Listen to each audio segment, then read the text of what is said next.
hottest station is now live for your enjoyment with host Iambranded. What's up, everybody? This your girl, baby girl from the 813. This is another Ladies Night Radio, and we are so excited and we are so blessed to be on the show one more time. And before we get to our guest of the hour, I got to put in my co-host, my girl. She's new to the Nexxlegacy family, also the co-host of Ladies Night Radio. Ladies and gentlemen, a round of applause, a warm welcome to my sister, Miss Denaya, in the house tonight. Denaya, baby girl, how you doing? I'm good. How you doing? What's good, Nexxlegacy Radio? My name is Denaya Azure, and I am the co-host of Ladies Night Radio. And we got this diva, Miss Frenchie Davis, in the house tonight. Yes, ma'am. Yes, ma'am.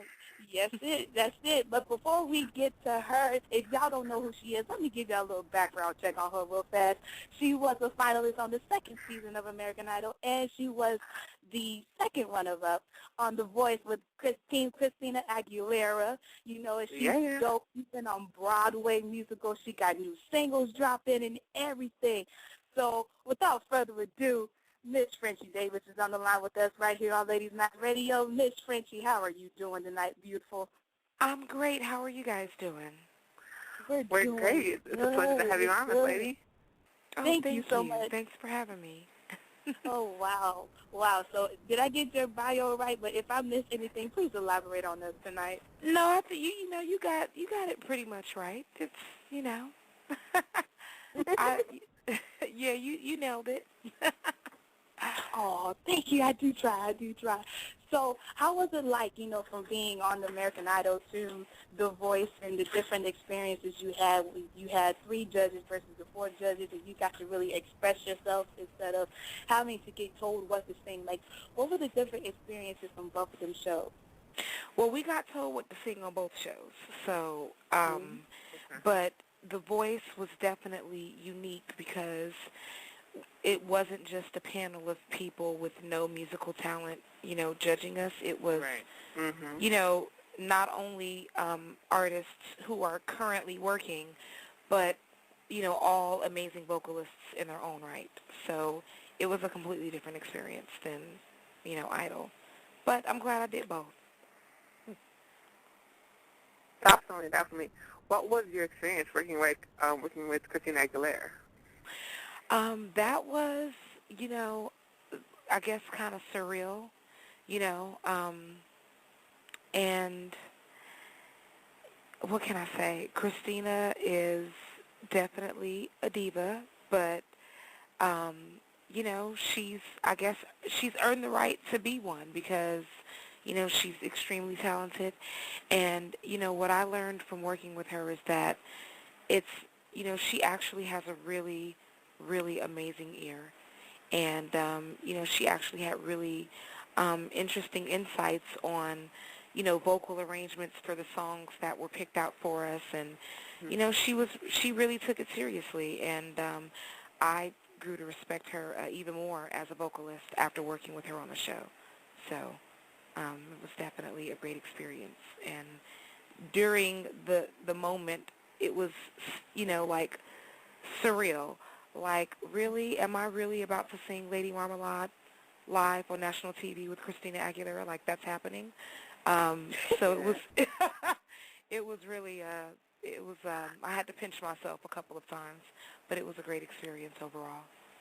Yeah, I saw that show, and you guys did a phenomenal job. I was like, oh, my God, Team Christina all the way. Yeah, you guys did a great job. I loved it. Yes, ma'am. I have my posters in the house. I was like, Team Frenchie all the way. Yes, ma'am. Yes, ma'am.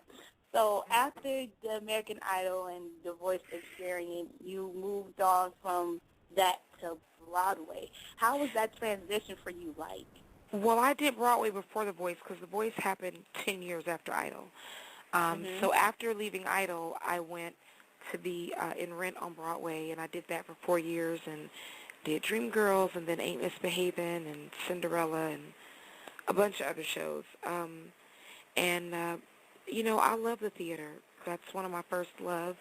The musical theater is one of the art forms that helped me to fall in love with music in the first place. And being able to be on Broadway was really fulfilling for me, not only artistically but academically as well, because I studied theater in college, and it really allowed me to use my training and my education and really put it to use. And theater really, I think, helped me to develop a discipline as an artist that I don't think that you get from doing any other art form, except maybe singing opera and dancing in the ballet. So. That, that's true, too. That's true. We have our guest, Frenchie Davis, right here on Ladies Night Radio. And before Denaya asks you a question, I just want to know, like, out of all the Broadway musicals you've done, which one was your favorite to perform in? And which character you related to the most? I related to all of my characters, but I think probably Joanne in Rent and then Effie in Dreamgirls, I think, were the two roles that I related the most to. Just because Rent was about being a struggling artist, and and it was about, I just related to that whole, the whole theme of Rent. It made me think of so many of my friends being in that show. So I related to that character in so many ways, just because of my own life experiences and the music and all of that. But I definitely related to, Effie and Dreamgirls as well, and all of the things that come along with being, a not skinny girl in the music business, and so I think those were the two roles that really spoke to me the most. Then I go ahead and ask your question, baby girl. Definitely. Since you were talking about, I think, how much do you think that image opposed to talent has to do with the music business now? Like before, it was all about the talent, and I think it's more focused so much on image as opposed to what talent is now, because you have things like auto-tune that can, if you don't sing that well, we can make you sing a little better, but, right, as long as you look good type of situation. Yeah, and that's one of the things that I love about Broadway, because on Broadway, Broadway's still pure. Like, they don't care what you look like. If you can't hit the notes and you can't act, it doesn't matter. There's no auto-tune on Broadway. There are no retakes. There are no do-overs. And I think that's what I appreciate so much about the theater. But, it's obvious that more often than not, image can sometimes override talent, because, we have a lot of traditionally beautiful people in the music business who aren't particularly extraordinarily musically talented. So, it's quite clear that, a lot of times image can overrule talent. But, that's fine. I believe that I'm beautiful too. I may not fit into traditional beauty standards, but I think I'm beautiful, and so I'm okay with image mattering, because I think I'm pretty too. So, and I can sing. So. Exactly right. Beautiful and got vocals. Yes, because there's not a lot of people in the industry today that are artists who can sing on the stage, on a platform like you have, and just bolt out their soul and their passion and their fire and their drive to even do music. And I think, me personally, that's one of the reasons, and that's one of the things that, that is hurting the R&B side of music, is that it's not being real anymore. It doesn't have the realness that it once had. Like, do you think that's why R&B is so commercialized nowadays, because it doesn't have the realness that it once had? I struggle to even say that R&B still exists at this point. Because, honestly, myself included, a lot of the soulful singers who really can sing are doing dance music now. Because R&B has become so watered down, and, when I think of R&B, I don't even think about today's music. Like, I go back to, my sole oldie station when I want to hear R&B. Right. So, I mean, in all honesty, I don't even think I think it's I don't even think it exists, at this point. So, it's unfortunate. I think, I think in a lot of ways the industry has um, I'm going to use my a George Bush word. They've misunderestimated um, the listeners and the consumers, and I think music fans um, appreciate good singing and good music more than the record industry has given them credit for. And I think, that's why people aren't really buying records anymore, and the only artists who are really working these days are the ones who sound good live, because people are going to live shows more than they're buying records. So, it's definitely changed over the years, but I think music business executives are maybe regretting assuming that music fans only care about what people look like as opposed to what the music sounds like. Very true. Very true. That is true. And this is Frenchie Davis right here on Ladies Night Radio. Now, I understand that you have a new single that's already out, that's coming out. Give us a little background about that.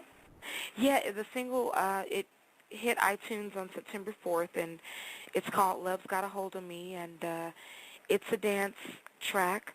It was written by Janice Robinson. A lot of international dance fans may know Janice for her dance hit Dreamer, and she's also written for Deborah Cox and Ashley Tisdale, and she writes these big dance records, big voice over, dance beat. That's her, that's what she's known for, writing beautiful dance records, for big voices. And I met Janice years ago when I was still in Rent on Broadway, and we always kept in touch over the years. And right around the time that I was getting ready to do The Voice, she reached out to me and let me know that she had written this song. And, she was like, honey, your gay boy fans are going to go crazy when they hear this. You've got to record it. And, I went to New York, and she played the song for me, and I loved it. I recorded it that day, and it just kind of grew from there. Right on, right on. And we're about to play that single right here, right now. When we come back, we have a couple more questions to ask you. Is that all right? Yeah, absolutely. Yes, ma'am. Okay. Here it is. Yes, yes, Lord. That is the jam. Love's got a hold on me. Yes. Right? Oh, my yes, you better sing it. That song is so beautiful. This is Ladies Night Radio with your host, baby girl from the 813. New co-host, Ms. Denaya in the house, along with our guest, Frenchie Davis, and that single, wow. Thank you. You both did that. That's what a true artist is. Like, that is real music. Everybody wants to know what real music is. That is what I'm talking about. There was that passion, that energy. You could understand the lyrics. Love it. Thank you. Thank you, guys. And not just forget, people. I love it because I'm going to get it again and again, again and again and again. Yes. Oh, God. I mean, just, I love the fact that you know that when a song is for you, it's for you. And what do you think that you can give to advice to, like, struggling artists, who wants to come up, in the industry, no matter whether it be Broadway or it be R&B or it could be anything or any genre or music they want to be into? What advice would you have for them? My advice is, don't ever let anyone put you in a box.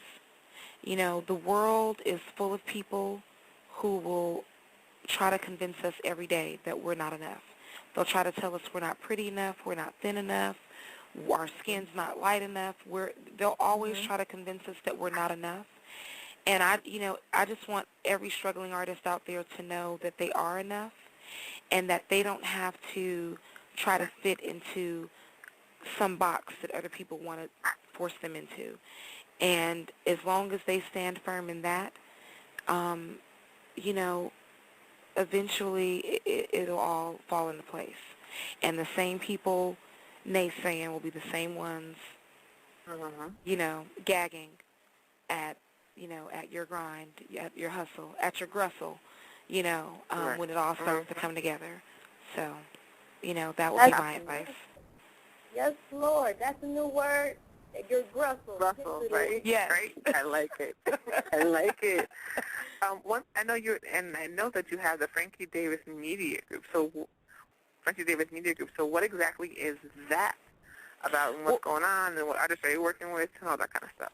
Well, I started the Frenchie Davis Music Group just because, I didn't want to, sometimes you can't sit around and wait for someone else to make your dream come true.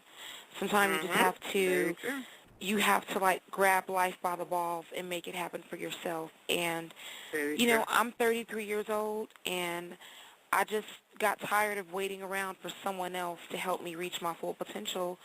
So I decided to start my own record label and put my own music out and just take a chance. And I'm really glad that I did. And that's been extremely fulfilling, for me as well, because, again, this is another situation where I'm not only being fulfilled artistically, but I'm being fulfilled academically and putting my college education to use. And, I'm really glad that I decided to take a chance. And, I just want people out there listening to know that it's okay to take a chance. It's okay to take chances, even if people think you're crazy and even if you're scared. It's okay to take chances and go out there and make it happen for yourself, and you don't have to wait for anybody else. Wow, I love that. That is that's I love that because I am in college. I am a full-time college student, and I'm a mother too. So, when you said that, you glad that you're putting your college education to use, and you didn't have to wait for anybody. That's encouraging to me. Because my major is digital media, television production, and I'm trying to figure out what in the world math got to do with media production. You know what I'm saying? So, I love how the fact that you said that, that the struggle and the hard work didn't go in vain, and, don't give up. And I love that. That was really encouraging to me, and I thank you for sharing that with us right here on Ladies Night Radio. But before we let you go, okay, I know you have a Twitter page and everything, and social media stuff. Like, where can fans be able to reach you at? Yeah, they can hit me up on Twitter at Frenchie Davis or Facebook.com/official Frenchie. That's my fan page. Or if they want the more raw version of Frenchie, they can, come to my personal page, and that's Facebook.com/Miss Frenchie. They, my friends are full, but they can subscribe and, comment and like the posts, because we have really good socio-political debates on my personal page, and it's good. So, definitely check me out on Facebook and Twitter. I follow back, and, join the conversation. Thank you very much. I will be following you as we speak. And right about now, it's about that time to put in the Barack Obama of Nexxlegacy Radio, the Martin Payne of Nexxlegacy. Iambranded in the house tonight, mic'd up, ready to go. Brand, what to do, baby? No, I just want to say before we let Frenchie go that I appreciate you calling into the station as we get ready to celebrate 5 years of just trying to be originally diverse with media and just trying to put out real music and support these ladies out here. It's good to be able to see and hear you doing exactly what the passion that I know all of us have to be able to put this out there for the people. So I love you for that. And can I just say that, Miss Frenchie Davis is just originally sexy. And when I say that, I'm talking about, the stuff she got, she ain't paid for. You know what I'm saying? You know how it is. Everybody paying for trying to be able to look a certain way. They want to inject certain things in them, and they want to, put on all this kind of fake kind of stuff or whatever. But, I love original sexiness, and that's what comes out of you, too. So got a lot of love for you, girl. I'm following you right now as we speak, as I'm gonna follow tweeting. You back. and doing this whole thing. So, you know, when you see Iambranded just tweeting you really heavy like we have been doing tonight, just know it's nothing but a lot of genuine respect for your grind and your hustle, and I'm proud of you. Thank you so much. That really means a lot to me, and it was really nice talking to you guys. It was our pleasure. Thank you so much for coming and joining us on Ladies Night. Thanks for having me. You guys have a good night, and I'll keep in touch with you guys on Twitter. Thanks again for having me. All right now. Yes, No ma'am. problem. Thank you so much. All right. You're welcome. Bye. Thank you for listening to the #1 radio station for the people.